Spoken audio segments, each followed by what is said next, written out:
Hello to everybody. We are here with the Global Creative Director of Spotify, Robert Walker. Nice to meet you. Nice to meet you. We have few questions.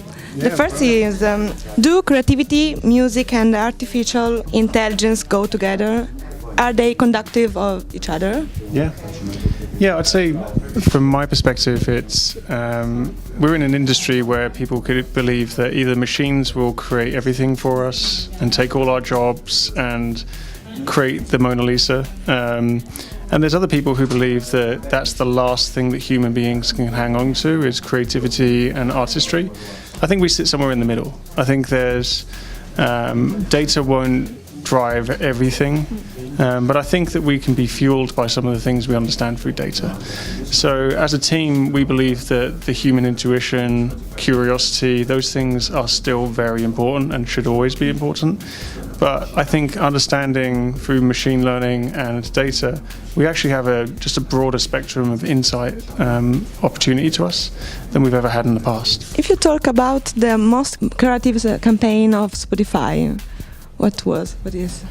Oh, good question, and probably too difficult to say one. But we have campaigns that we've done for Spotify ourselves, and also campaigns that we've done for brands.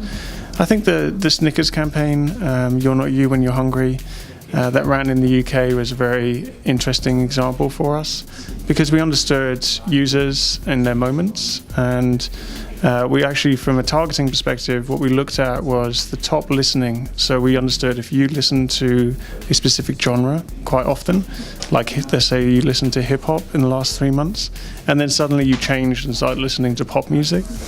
We knew that that's happening, and as a result we served kind of contextual songs that we created with BBDO as an agency and Snickers as a brand, so that we were serving really interesting contextual creative to audiences. And it was just a fun way of taking that platform of "You're Not You When You're Hungry," which is a very visual idea, and previously a visual idea, into an audio space.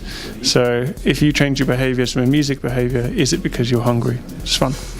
Just the last question is, what creativity threats has a campaign got to have to work on Spotify? I think it has to be user first. I think that we as an industry tend to forget about the people that are actually the ones that make the advertising interesting, which is the target audience. And we know so much about target audiences, we know so much about behaviors that we can help people make. You know everything about people. About people, yeah, but hopefully not in a creepy way, because it's really about music data versus necessarily personal data. So I think by knowing what people like from a musical perspective, or even through podcasts, I think that personalization is probably the most important thing that you could do when advertising on Spotify. And then I think just testing the boundaries to try what's next. We've talked so much as an industry about best practices, and it kind of stifles creativity.